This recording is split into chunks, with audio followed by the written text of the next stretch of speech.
At Starbound, we tell stories the human way, not with artificial voices or AI slop. In the end, what's HFY without humanity? Subscribe to keep it this way. My name's General G. Let's begin. Being thrown into a cell block full of alien criminals came with a host of miseries, but the fedora topped the list. Arlo Cassian, currently playing the role of Jimmy the Gopher, watched a tentacled creature adjust a tiny pinstripe hat that defied several laws of physics by remaining perched on what he generously called a head. The Cephalaxian struck a pose that someone somewhere must have told him looked intimidating. "Well, well, well," the alien said, his universal translator rendering the words faithfully. The cadence, however, that of a community theater actor who'd watched exactly one gangster movie, was all him. "Look what the screws dragged in. Fresh meat, boys." The boys consisted of chittering insectoid who vibrated with nervous energy, a gelatinous mass roughly the size and shape of a beanbag chair, and what appeared to be a finch that had gotten ambitious about evolution and decided to try being 5 feet tall. They arranged themselves behind their leader in a familiar tableau of attempted menace. "You know what we do with fresh meat around here," the Cephalaxian continued, two of his tentacles sliding together in what looked more like an attempt to start a very wet fire than a threat. Arlo let his shoulders slump, perfecting the posture of a man who'd given up before he'd even started. The psych profile said they'd respond to weakness. 20 years in corrections taught him that the best way to understand a system was to let it think it understood you first. "Please," he said, his voice cracking just a little, "I don't want any trouble." The leader's chromatophores flickered in what the prison's corrupted entertainment files had told him was the color of danger. Arlo knew from his briefing materials it was closer to mild digestive discomfort. "You hear that, boys? He don't want no trouble." The Cephalaxian slithered closer, bringing with him the distinct aroma of old seafood trying to hide behind too much cologne. "Well, Jimmy the Gopher, yeah, we heard what you're in for. Very pathetic, by the way. Trouble's what you got. The name's Vinny Dewacker Galorsk." The insectoid leaned forward. "Dewacker," he chittered. "Dewacker, that's what they call him." "That's what I just said, Johnny," Vinny snapped. "Just making sure he heard," Johnny said. "Heard the name." Arlo bit the inside of his cheek to keep from smiling. 3 hours ago, he'd been in his office reviewing the facility's catastrophic rehabilitation figures. B-Block's recidivism rate was 94%. The Galactic Commonalities bureaucrats were making noises about restructuring, which was their way of saying they'd shut the place down and ship everyone to a supermax, where rehabilitation meant learning not to make eye contact with the guards. The guard who processed him, Officer Tarsus, the only one who knew his real identity, had given him a look that could have frozen hydrogen. She thought this plan was insane. She was probably right. But sometimes the distance between insane and inspired was just a matter of perspective. "You're going to be working for us now," Vinny continued, gesturing expansively with 4 of his 8 arms. "Consider it protection. Yeah, protection from all the bad elements in here." The gelatinous being quivered in what came across more like anxiety-induced wobbling than an attempt at looking tough. "That's right," the blob managed, his voice like someone talking through pudding. "Big Louie's gonna protect you real good." The finch-like creature puffed up its chest, sending a few downy feathers floating through the scrubbed air. "And if you're good, maybe Peckins here will share some of his special pasta. Real human stuff, authentic as it gets." Arlo's stomach, which had been through worse, still managed a small protest at the memory of the pasta from his briefing materials. The corrupted entertainment archive had left the inmates with a lot of strange ideas about human culture, but none stranger than the belief that everything improved with what they called marinara, a mix of protein-rich gel and what the kitchen generously called tomato flavoring. "Whatever you say," Arlo mumbled, perfecting the act. "Just please don't hurt me." Vinny's tentacles writhed in satisfaction. "See, boys? He gets it. He understands the He paused, clearly searching for a word from one of those old movies. The hierarchy. That's it. The hierarchy of needs. That wasn't what hierarchy of needs meant, but Arlo kept his mouth shut. The lavatory on B Block hadn't been updated since the facility's days as a maximum security installation. The walls were 3-inch carbide steel, which meant nothing could hear through them, including the various species of aliens whose hearing ranged from subsonic to ultrasonic. It was the perfect place for a private conversation. Arlo pulled out a device no bigger than a breath mint and pressed it against his jaw. "This is idiotic." Tarsus's voice materialized in his inner ear, skipping the pleasantries entirely. "Your vitals are elevated. Are you compromised?" "I'm fine," Arlo subvocalized, the bone conduction mic picking up his words. "Just had my first meeting with the welcoming committee." "The Cephalaxian and his collection of fools?" "That's them. They've really committed to the bit." He could practically hear Tarsus's disapproval through the comm. The Therian had a gift for conveying disappointment through quiet. Her species communicated partially through subharmonic vibrations, and right now, even through the compressed audio, he could feel the low thrum of her irritation. "Warden Cassian," she began, using his title like a weapon, "you're risking your career and possibly your life to play dress-up with a bunch of aliens who think they're in a movie that's been dead for 300 years. First, it's just Arlo while I'm under. Second, it's not just dress-up. They're building an identity from the only cultural touchstones they have. That corrupted media server offers them a ready-made narrative of power and respect. It's more appealing than anything else we've provided. It's a broken window showing them garbage. One person's garbage is another's foundation myth." Arlo checked the door, listening for footsteps. "Look, we both know the numbers. These aren't hardened criminals. Half of them are in here for theft of flavor packets.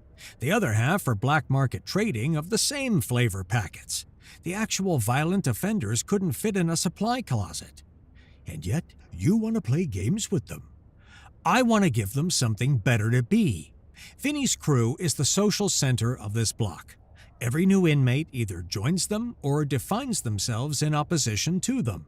If I can shift their trajectory, the whole block shifts. Or you could just implement new programs from your office like a normal warden. Because that's worked so well for the last 5 wardens?" The quiet stretched long enough that Arlo wondered if the connection had dropped. Then Tarsus spoke, her tone shifting from disapproval to resignation. "You have until the end of the week," she said. "The commonality is breathing down my neck about the recidivism numbers.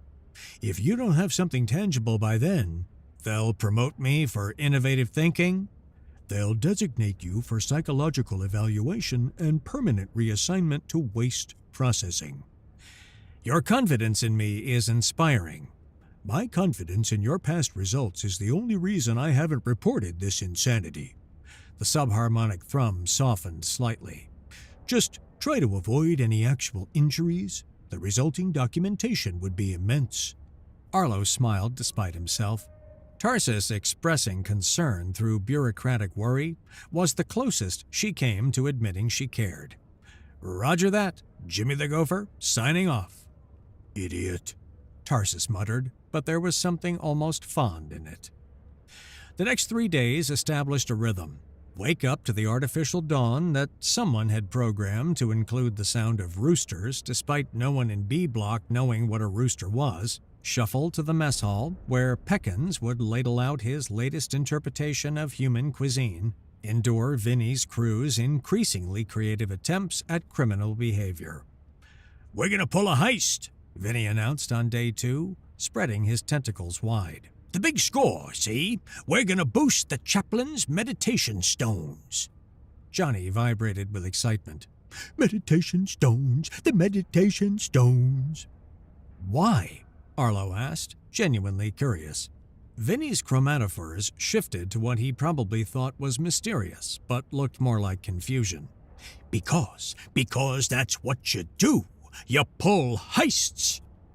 The heist consisted of Vinny creating a distraction by loudly arguing with a guard about the philosophical implications of rehabilitation, while Big Louie oozed through a wide service conduit in the ceiling. The budget cuts had left the block with minimal staff and easily foiled automated surveillance, so no one even noticed.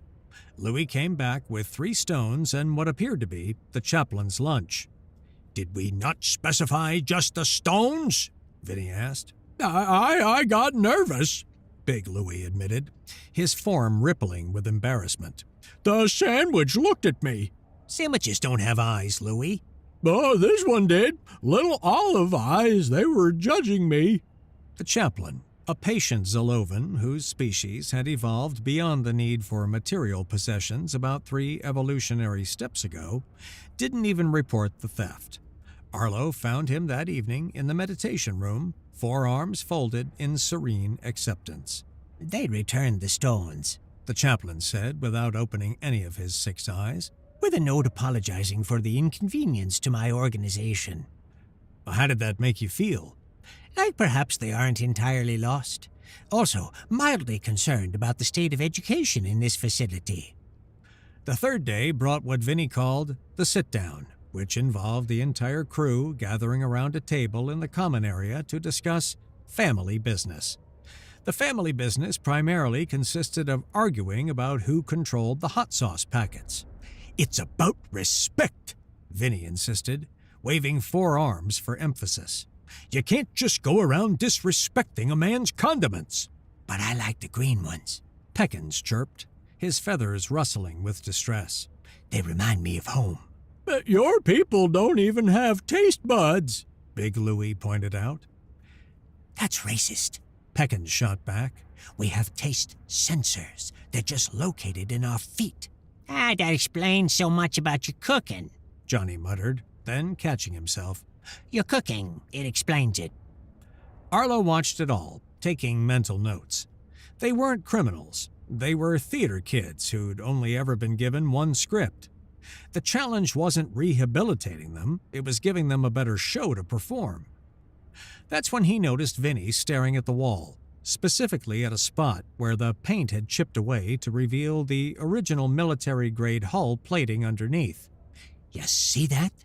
Vinny said, his voice dropping to what he probably thought was conspiratorial, but was actually just quiet enough that everyone leaned in. "This place weren't always a minimum security joke. This was the real deal once. Maximum security. The big house." "So?" Peckins asked. "So they never changed the bones, just the curtains, eh? You get me? All that hardware, all them systems, they're still there. Just mothballed, deactivated. And you know what that means?" The crew exchanged glances. Big Louie formed what might have been a questioning pseudopod. "It means that this whole place is one big opportunity. We could waltz out of here like it was nothing, like we was taking a Sunday stroll." "Oh, a breakout?" Big Louie whispered, his mask compressing with anxiety. "Not just a breakout," Vinny corrected. "The breakout. The kind they make movies about." Arlo kept his expression carefully neutral, but inside his mind worked through the possibilities. This was it. This was the teachable moment he'd been waiting for. Let them plan their grand escape, let them commit to it, and then show them the consequences in a controlled environment. It was risky, but it was exactly the kind of visceral lesson that might actually stick. "You really think we could do it?" he asked, putting just enough sincerity in his voice to sound genuinely interested. Vinny's tentacles curled in definite satisfaction. "Kid, with the right plan, the right crew, and the right patsy, no offense, we could dance out of here like Fred and Ginger." "Who?" Johnny asked. "I don't know, but the movie said they could dance real good." That evening, Arlo made another trip to the lavatory. "Absolutely not," Tarsus said before he could even explain the plan.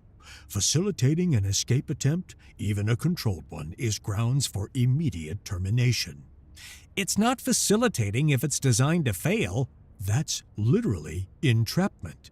It's education. Think about it. They're going to try something eventually. The cephalaxian's been building to this for months, according to the psychological profiles. Better it happens on our terms than theirs.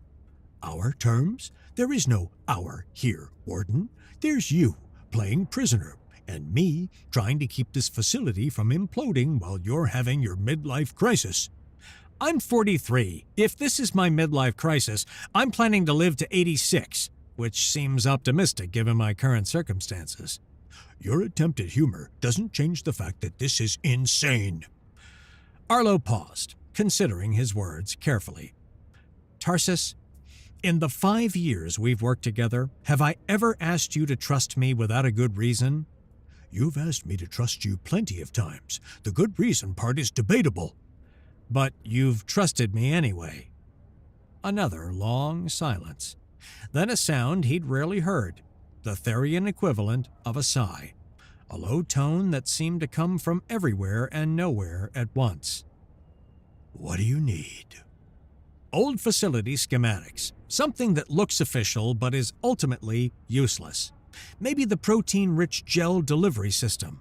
Label it something generic like maintenance tunnels or service corridors. You want me to help you con a group of inmates with a fake map? My career is on the line too.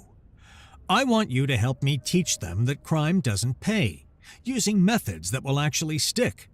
This is the only play we have left to save this facility from being shut down. If we fail, we're all reassigned. You're mixing up your metaphors. I'm innovating. You're an idiot.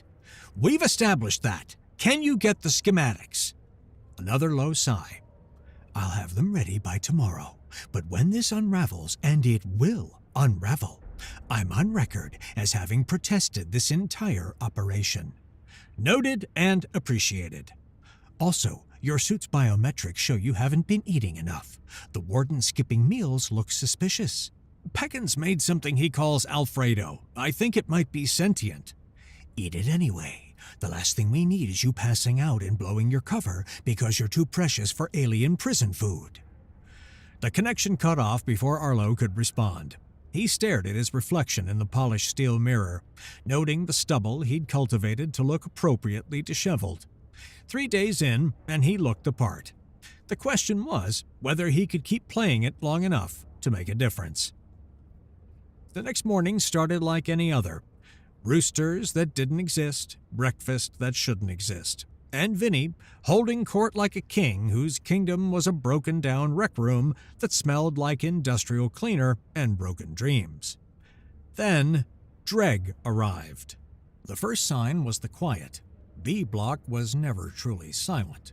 Between the various species' breathing patterns, the hum of the ventilation system working overtime to accommodate 14 different atmospheric preferences, and Johnny's constant nervous chittering, there was always noise.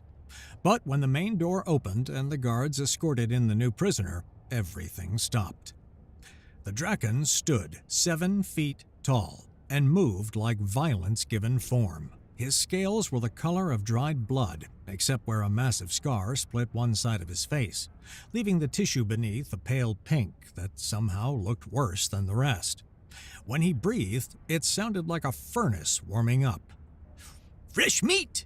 Vinny started to say, then the words died in his throat as Dreg's head turned toward him with the slow deliberation of a targeting system. "You," Dreg said, his voice like gravel being ground to dust, "are wearing a hat." It wasn't a question. It wasn't even an observation. He was cataloging things he might destroy later. It's a fedora," Vinny managed. "You know, like in the—" "I don't care." Dreg walked past them like they were furniture, found an empty table and sat. The metal groaned under his weight. He didn't look around, didn't size up the room, didn't do any of the things new inmates usually do. He just sat there, perfectly still, like a landmine, waiting for someone to step wrong.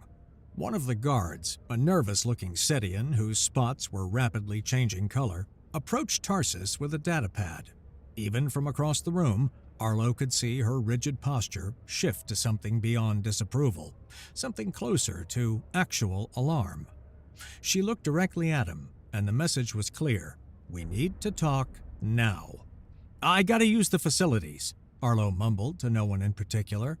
Hold it, Vinny said, but his hearts weren't in it. He still stared at Dreg like a mouse who just realized the cat wasn't playing. He's supposed to be in Supermax Station 7, Tarsus said without preamble. Someone typed B-773 instead of S-773. A single letter, and now we have a Category 5 violent offender in our rehabilitation facility. Category 5? Arlo felt his plans shifting, reforming. What did he do? Killed 3 guards during his last escape attempt. Bare claws. The report is detailed. Can we transfer him? I've already put in the request. There's a sector-wide transport lockdown. A solar flare knocked out the primary nav beacons. Nothing moves for at least a week, maybe 2. Of course. We should abort your operation. Arlo shook his head. No, if anything, this makes it more important. Vinny's crew needs to see the difference between playing criminal and being one. Dreg might be exactly the dose of reality they need. Dreg might kill them. Well, not if we're careful. Look, he doesn't care about them. They're beneath his notice. As long as they stay out of his way, and if he decides to make his own escape attempt. Arlo was quiet for a moment, thinking. Then we use their plan to stop his. You want to use a fake breakout to prevent a real one? When you say it like that, it sounds ridiculous. That's because it is ridiculous. Just trust me. One more time. We can use this. We just need to be smart about it.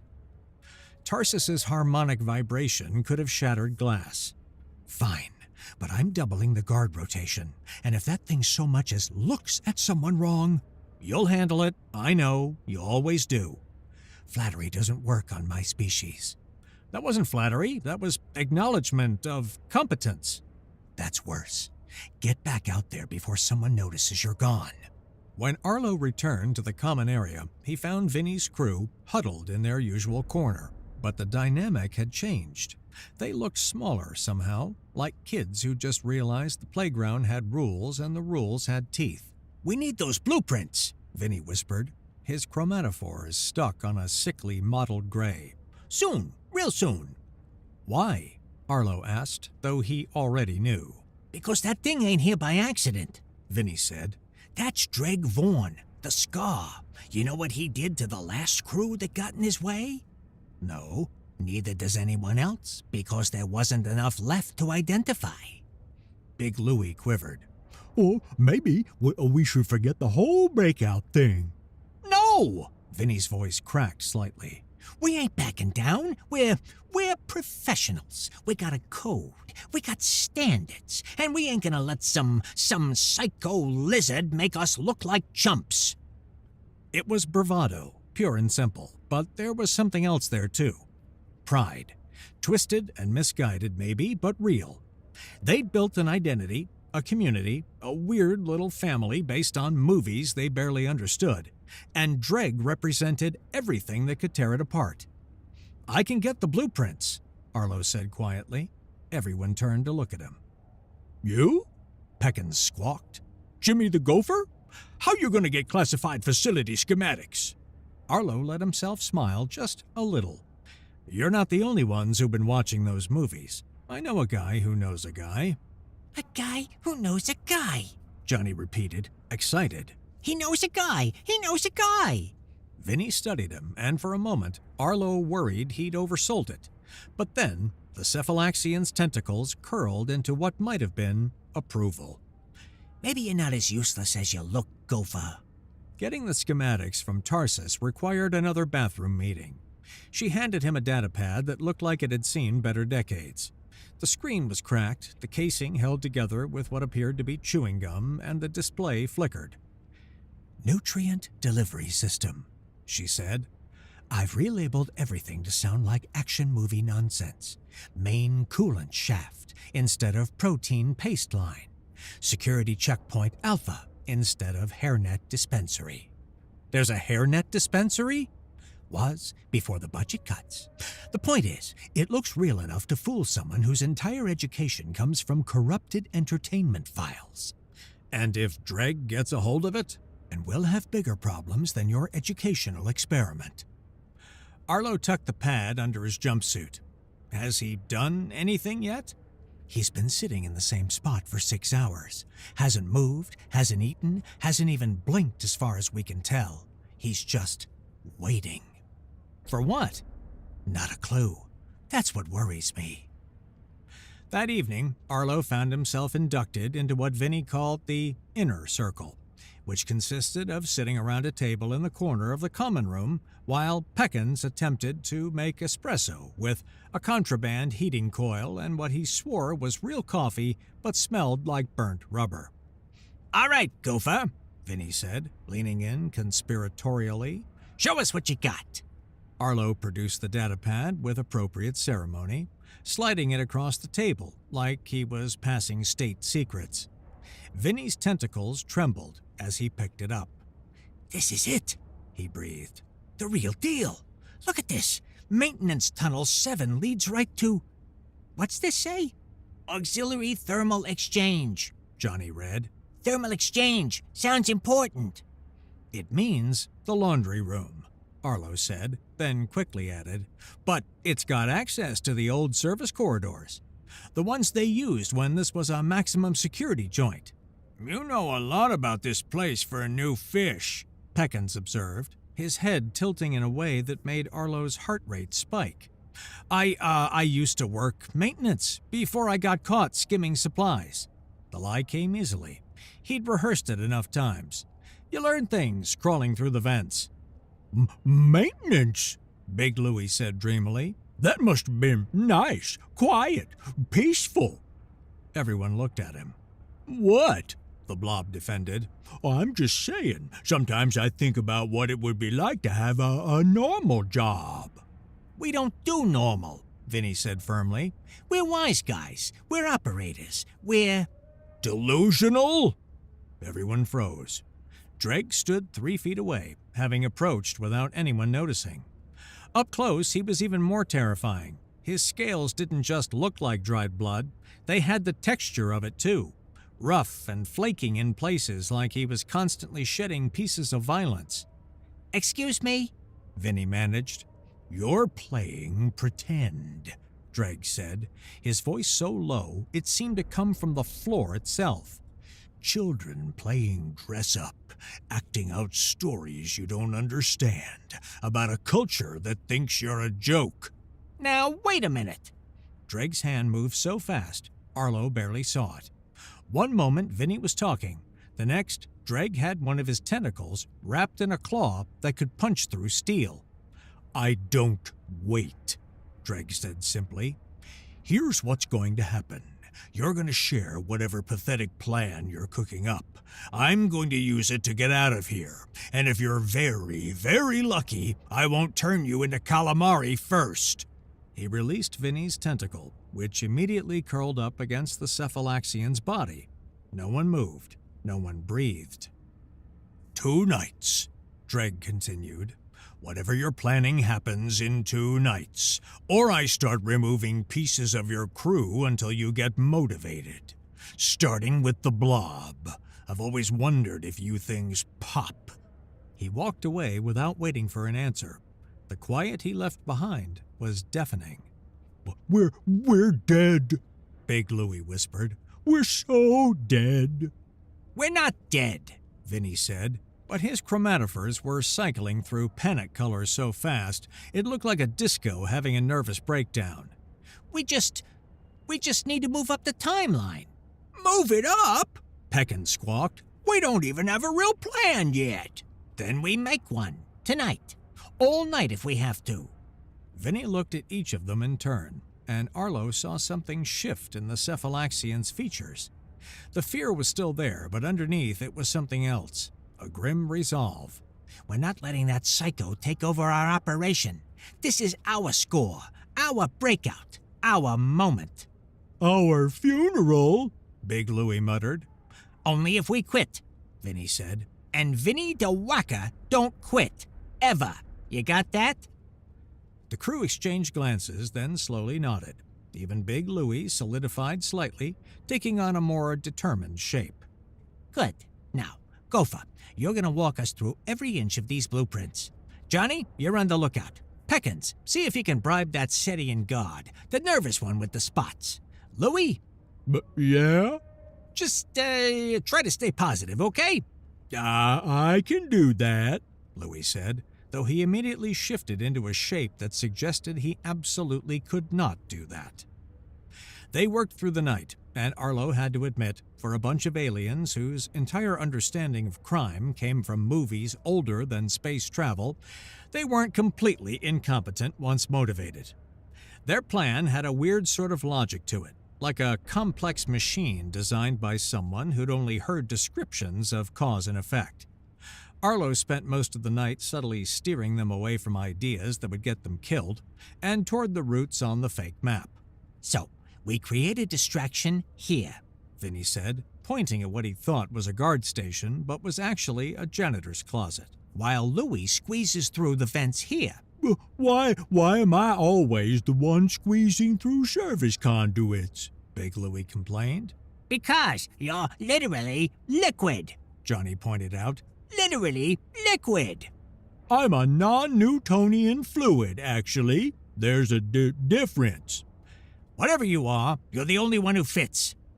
The plan, as Arlo helped them finalize it, involved Peckins starting a fire in the kitchen. Not a real fire, he insisted, just lots of smoke from burning his authentic pasta. Johnny causing a comms malfunction by chittering at a frequency that interfered with certain electronics, a trick he'd only recently learned after noticing the lights flickered whenever he got agitated. Big Louie navigating the conduits to unlock doors from the inside, and Vinny being Vinny. "What's my job again?" Arlo asked. You're the lookout.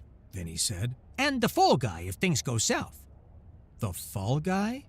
Someone has to take the blame if we get caught. Don't worry, you'll only get a few extra months. Years tops. What about Dreg? The mood immediately darkened. We tell him the plan, Vinny said quietly. Give him his own route, one that keeps him away from us. And if he doesn't go for it? Then we pray he's too busy escaping to bother killing us. The next morning, Tarsus's voice in his ear was approaching frequencies only dogs could hear. You're actually going to go through with this insanity? It's accelerated, but yes. Dreg's involvement changes things, but it also raises the stakes in a way that might make the lesson more impactful. The lesson being what, exactly? Don't threaten violent criminals? The lesson being that there's a difference between playing a role and living it. They're about to learn that difference. And Dreg? You have the response team ready? 6 guards in full riot gear, positioned at the end of the maintenance shaft labeled Armory. The moment he enters, we lock it down. Good. And Vinny's crew? Their route leads to the decommissioned laundry wing. It's a dead end. Every door is sealed. It'll be embarrassing, but not dangerous. Perfect. This is going to work, Tarsus. Your optimism would be admirable if it wasn't so consistently misguided. That's why you love me. My species doesn't experience love the way humans do. Fine. That's why you tolerate me with less hostility than you show others. Accurate. That afternoon, Vinny approached Dreg with all the confidence of someone walking into a reactor core with a match. We're going tomorrow night, he said without preamble. Midnight. You want in? You follow this route. He handed over a hand-drawn map, copied from the blueprints but modified. It leads to the armory. Should be exactly what someone like you is looking for. Dreg studied the map, then Vinny, then the map again. This looks too simple. It ain't a trick. We want you gone just as much as you want to be gone. No offense. Dreg looked from Vinny to his crew, his eyes settling on the smallest, most fragile-looking one. The bird comes with me. Insurance, to make sure the route is clear. Peckins made a small, terrified squeaking sound. Vinny hesitated, looking at his friend. Then he straightened. Fine, but you lay one claw on him and the deal's off. Dreg smiled, a chilling sight. The deal will be whatever I say it is. I'd kill you all anyway, but this saves time. He walked away with the map, leaving Vinny standing there. He's taking me? Peckins whispered. As insurance? I'll get you out, Peck, Big Louie said, his form firming up. We'll get you out. I think I respect him a little. Johnny said. Just a little. Is that wrong? Yes, everyone said in unison. The day of the breakout, the strain in B Block was thick enough to swim through. Every species had their own way of showing stress. The Glyptons were venting methane at an alarming rate. The fungal thing in cell 12 had sprouted anxiety spores, and Johnny was chittering so fast he sounded like a broken radio. Arlo played his part, looking appropriately nervous whenever anyone glanced his way. Inside, though, he ran through contingencies. Dreg, taking a hostage, changed things. You look worried, Gopher, Vinny said, settling next to him at dinner. Having second thoughts? No, just, what if we get caught? Then we do our time and try again later. That's life, kid. You fail, you fall, you get back up. Like that human said in that movie. Get busy living or get busy dying. I don't think that means what you think it means. Sure it does. It means you gotta take chances. You gotta grab life by the... He waved a tentacle vaguely. Whatever life has that you can grab. Despite everything, Arlo found himself oddly touched. It was wrong, misguided, and based on a fundamental misunderstanding of both crime and cinema, but there was something genuine in Vinny's conviction. Thanks, Vinny. Don't thank me yet, kid. Thank me when we're on the outside with credits to burn. Where would you even go? Vinny's colors shifted to something almost wistful. There's this water world, Aquarius 7. My species originated there, way back. Never been, but I heard it's beautiful. No guards, no walls, just endless ocean and the freedom to swim wherever you want. Sounds nice. What about you? Where's a human go when he's got his freedom? Arlo thought about it. Where would Jimmy the Gopher go? Somewhere quiet, maybe a farm colony. Somewhere I could work with my hands, build something instead of stealing it. That's the saddest dream I ever heard. Maybe, but it's mine. Midnight approached like a predator, slow, inevitable, and bringing with it all the promise of violence or revelation. The lights in B Block dimmed to their nighttime settings, casting low shadows that seemed to reach for things they couldn't quite grasp. Arlo was in a position near the entrance to Maintenance Tunnel 7, playing lookout while feeding info to Tarsus. Dreg's moving, she reported in his ear. He has Peckins. Team is ready to secure the hostage first. And the others? Peckins' distraction is working. The amount of smoke he generated before he left is impressive. Looks like he burned a whole batch of that pasta. From somewhere in the distance, minor alarms began to blare. Big Louie oozed past, giving what might have been a thumbs up if he had thumbs, or bones, or any solid structure at all. He disappeared into a service conduit. Conduits are clear, Johnny reported, his chittering now tuned to that disruptive frequency that made the comms buzz. Comms are glitching. Then let's do this thing, Vinny said, his fedora tilted at what he probably thought was a rakish angle. Let's show this place what real criminals can do. They moved through the corridors, heading for the decommissioned laundry wing. Oh, this is actually happening, Big Louie whispered, oozing from a vent overhead. We're actually doing this. Of course we are, Vinny replied. We're professionals. They reached the checkpoint on the map, what Vinny believed was a deactivated security door, but was actually the main entrance to the abandoned wing. Louie, you're up, Vinny commanded. Big Louie squeezed through a grate, disappeared for about 30 seconds, then squeezed back out. It's unlocked, he reported, sounding surprised. See? Perfect. Vinny pushed the door open, leading them into a vast, dark room that smelled of rust and old soap. In the maintenance shaft, the one labeled Armory, Dreg shoved Peckins forward. The door, he growled. I don't know how to open it, Peckins stammered. Then you're useless. Dreg raised a claw hand. Dreg, stand down. Tarsus' voice boomed from hidden speakers. Floodlights snapped on, revealing 6 guards in full riot gear aiming non-lethal pulse rifles from catwalks above. The door behind Dreg slammed shut with a deafening clang. He's trapped, Tarsus reported in Arlo's ear. Hostage is clear. Dreg is not happy. He's punching the blast door. Another voice on the comm reported, amazed. He's actually denting it. Sedate him, Tarsus ordered. Back in the laundry wing, the main door slammed shut behind Vinny's crew, and the lights came on. They stood in the middle of a huge, empty room. All other exits had been welded shut years ago. They were trapped. Officer Tarsus and 2 other guards stepped out from behind a row of rusted-out industrial dryers. For a moment, nobody moved. Gentlemen, Tarsus said, her voice so flat it could have been used to calibrate instruments. Out for an evening stroll? We was just... Vinny started, then deflated. His fedora slipped off and landed with a sad little plop. Who am I kidding? You got us, Copper. Copper? One of the other guards, a young Setian, whispered. Did he just call you Copper? It's from his movies, Tarsus explained.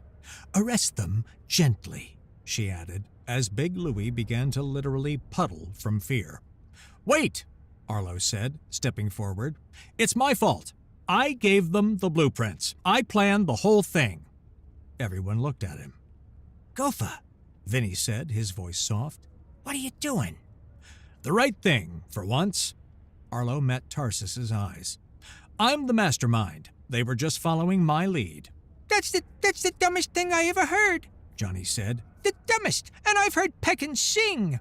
He's lying, Vinny said firmly. This was my idea, my plan, my responsibility. It was such a genuine moment of attempted nobility that Arlo almost broke character right there. Actually, Tarsus said, her subharmonics suggesting amusement, I think we need to have a conversation, all of us, in the Warden's office. The Warden? Big Louie reformed slightly. We're going to see the Warden? Oh, yes. I think he'll be very interested in meeting you all. The walk to the Warden's office felt like a funeral procession. Arlo stayed at the back, playing his part. Tarsus updated him quietly on Dreg. Sedative darts had no effect. He pulled out and ate it, said it tasted like his second clutchmate. We had to use the gas. They reached the Warden's office, a space none of them had ever seen. It was deliberately austere. A desk, 2 chairs, and a window overlooking the asteroid's barren surface. The only decoration was a small succulent that had somehow survived despite Arlo's complete inability to care for plants. Sit, Tarsus commanded. They sat, or in Big Louie's case, pooled. The Warden will be here momentarily, she said, then stepped back against the wall. The door opened. Arlo walked in, no longer slouching, no longer playing Jimmy the Gopher. He moved with the measured confidence of someone who belonged exactly where he was. He sat behind the desk, folded his hands, and looked at each of them in turn. Gentlemen, he said, my name is Warden Arlo Cassian, and we need to talk. The quiet in the room was absolute, a crushing weight. Vinny's skin went through every color in the visible spectrum, and a few that weren't. Big Louie solidified into a perfect sphere. Johnny's chittering stopped mid-chitter. Peckins, who had just been escorted in, looking ruffled but unharmed, fainted. You, Vinny finally managed. You're the Warden, yes. I've only been undercover in B Block for the last 5 days. But you're Jimmy the Gopher. No, Jimmy the Gopher doesn't exist. I created him to get close to you, to understand why this facility's rehabilitation programs were failing. So, everything, the blueprints, the plan? Vinny's tentacles began to writhe, not with satisfaction, but with rage. You used us! You made fools of us! I ran a controlled exercise to teach you the difference between fantasy and reality, Arlo corrected calmly. Though I'll admit Dreg's arrival wasn't part of the original plan. You lied to us! You pretended to be our friend! I pretended to be a criminal, Arlo said, his voice softening. The part where I started to like you idiots, that wasn't pretend. Ha! How can we believe anything you say? Arlo leaned back in his chair. Because I'm about to tell you the truth. This facility is on the verge of being shut down. 94% recidivism rate. You get out, you come back, over and over. I wanted to know why. So, you played dress-up and made us your science experiment? Vinny shot back. I tried to understand you, and I do. You're not criminals. Not really. You're actors who've only been given one script. You've built an entire identity around movies that are 300 years out of date because that's all you had.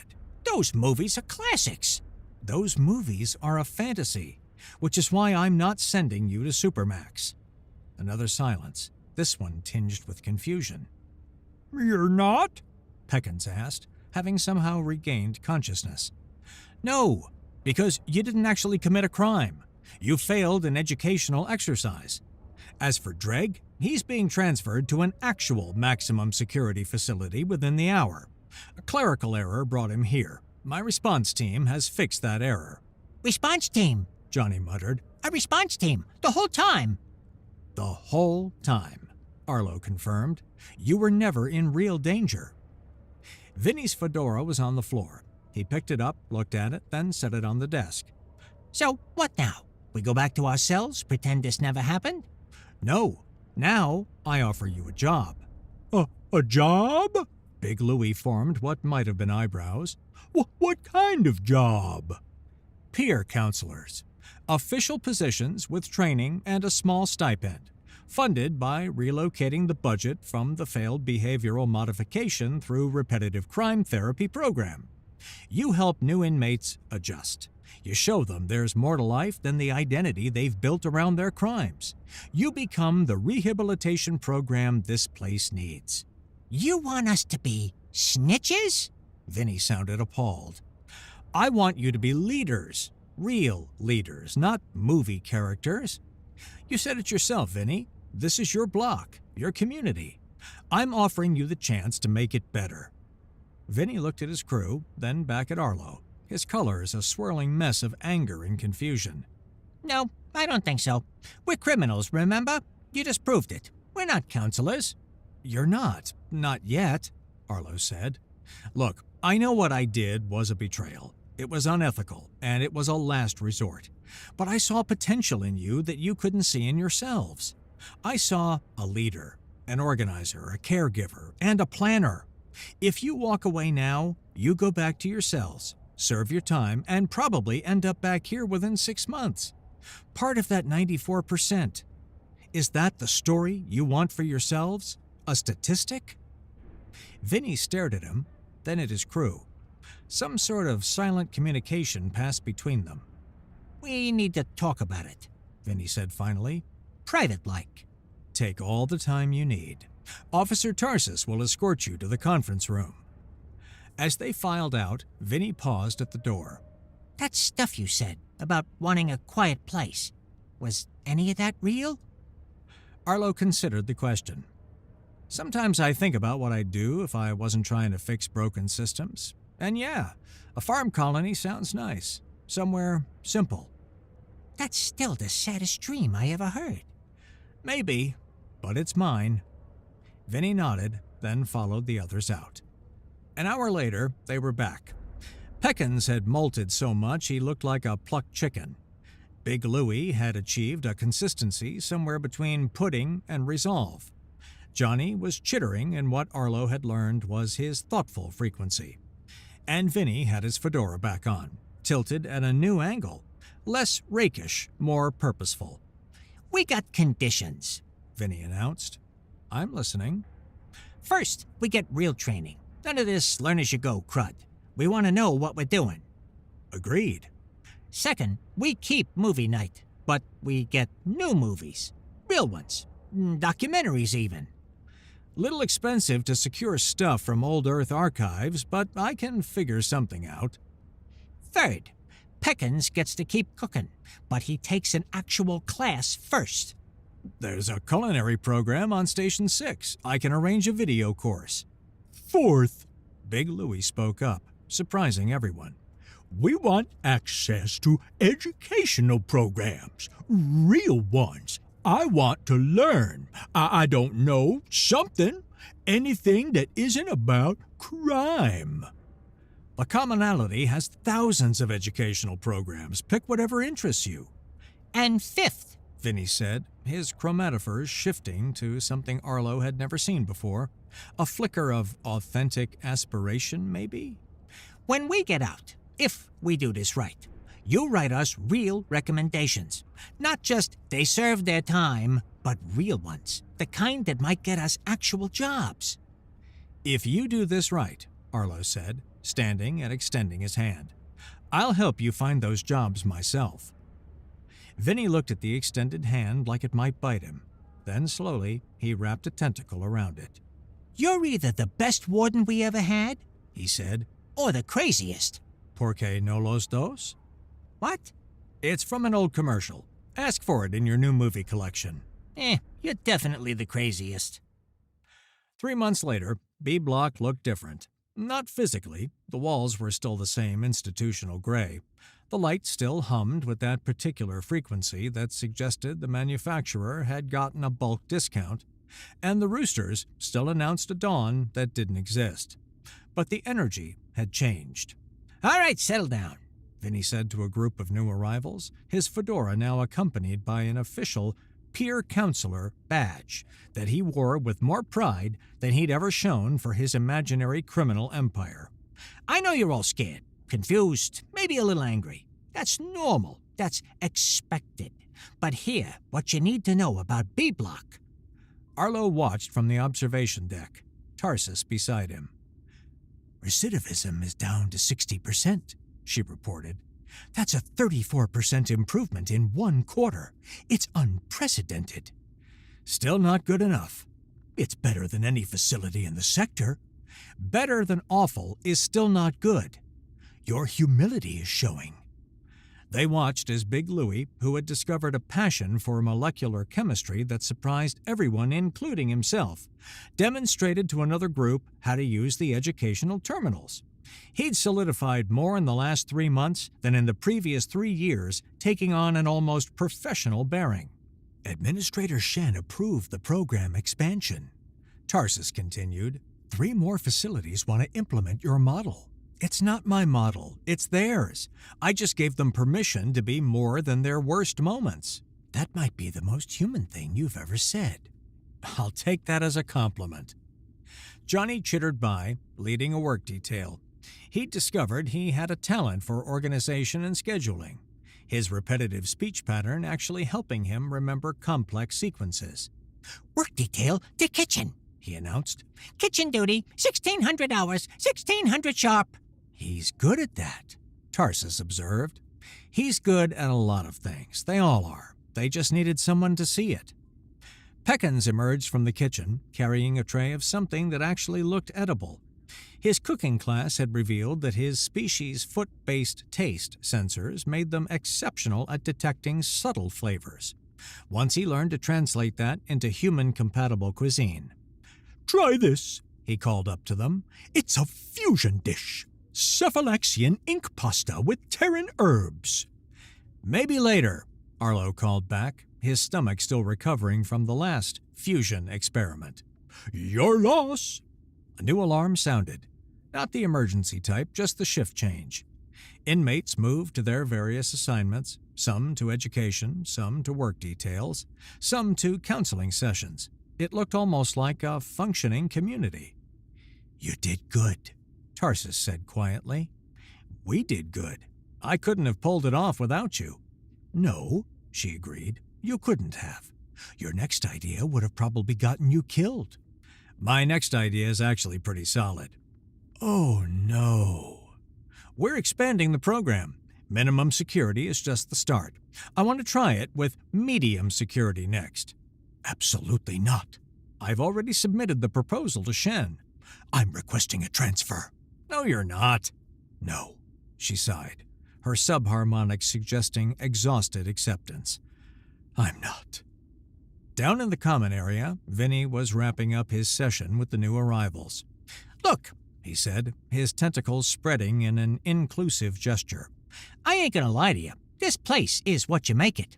You want to play tough guy? You'll find tough guys to play with, and you'll all end up back here in 6 months. You want to actually learn something, maybe become something more than just another statistic? Well, that's an option too. What about you? One of the new inmates asked, a young Setian who looked like he'd rather be anywhere else. What did you choose? Vinny's colors shifted through a complex pattern. Pride, embarrassment, resolve. I chose to stop pretending to be something I saw in a movie and start being something real. Best, worst decision I ever made. Worst decision? Well, yeah. The best decision would have been not getting arrested in the first place. But since that ship already sailed, this is the next best thing. The group laughed, tension breaking. Vinny continued talking, sharing his story, building connection, being a leader instead of just playing one. 3 weeks until the official commonality inspection, Tarsus noted. Think they'll approve the program? After seeing these numbers, they'd be idiots not to. They're bureaucrats. Point taken, but even bureaucrats can recognize success when it's this obvious. Arlo's comm unit buzzed, a message from Administrator Shen. Warden Cassian, in light of your unprecedented success, we're fast-tracking your proposal for medium security implementation. Expect a new arrival next week. Category 4 offender. Consider it a test case. Category 4? Tarsus read over his shoulder. That's armed robbery level. We can handle it. You mean you're going undercover again? Well, I'm doubling my medication, she muttered. The stress you cause is affecting my harmonic resonance. You care. It's sweet. I'm documenting everything, so when you get yourself killed, I can at least say I tried to stop you. They stood in comfortable silence, watching the dynamic chaos of a prison that was slowly, impossibly, becoming something more. Hey, Warden, Vinny called up. Movie night's in an hour. We're watching The Shawshank Redemption. Figured we could critique it for accuracy.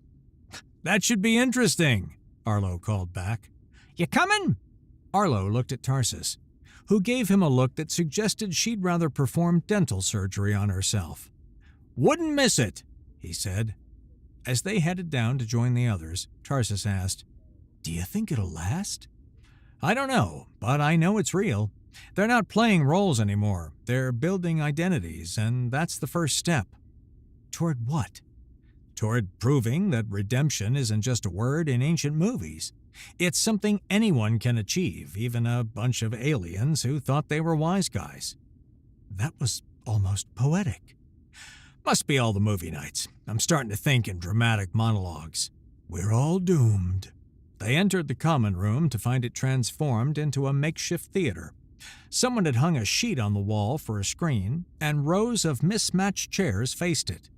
Inmates from across the block had gathered, not segregated by species or crime, but mixed together like an actual community. Vinny had saved them seats in the front row, his fedora placed carefully on one chair, a gesture of respect that meant more than he probably realized. Before we start, Vinny announced, standing in front of the screen, I just want to say something. 3 months ago, I thought I knew who I was. I was Vinny DeWacker Galorsk, the toughest wise guy in B-Block. Turns out, I was just a scared squid with a hat and some movies I didn't understand. A few chuckles from the audience. But then, this guy, he pointed at Arlo, showed me something different. He showed me that being tough ain't about pretending to be something you saw on a screen. It's about facing who you really are and deciding to be better. So yeah, we're watching a prison movie tonight, but tomorrow we're writing our own stories, and they're gonna be better than anything Hollywood ever dreamed up. The room erupted in applause. Chittering, thrumming, squelching, and even some recognizably human clapping. As the lights dimmed and the movie started, Arlo felt a sensation he hadn't experienced in years of correction work, a profound optimism. You're smiling, Tarsus observed. It's disturbing. I'm appreciating the moment. The moment where a room full of criminals is about to watch a movie about escaping from prison? The moment where they're choosing to be more than just criminals. On screen, a character's voice began narrating, talking about how a positive outlook could be a dangerous thing. In B Block, surrounded by aliens who'd learned to be human from the wrong movies for the wrong reasons, Arlo disagreed. A positive outlook wasn't dangerous. Despair was. And for the first time in B Block's history, despair was losing.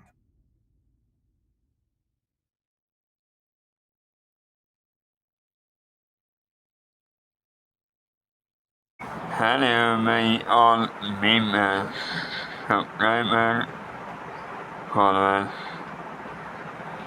I said that my channel is low altogether, and I have submitted some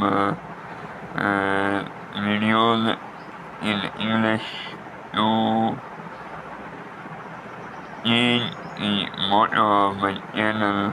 Please subscribe my channel, view my videos, and share in all of your friends on Facebook, Twitter, WhatsApp, every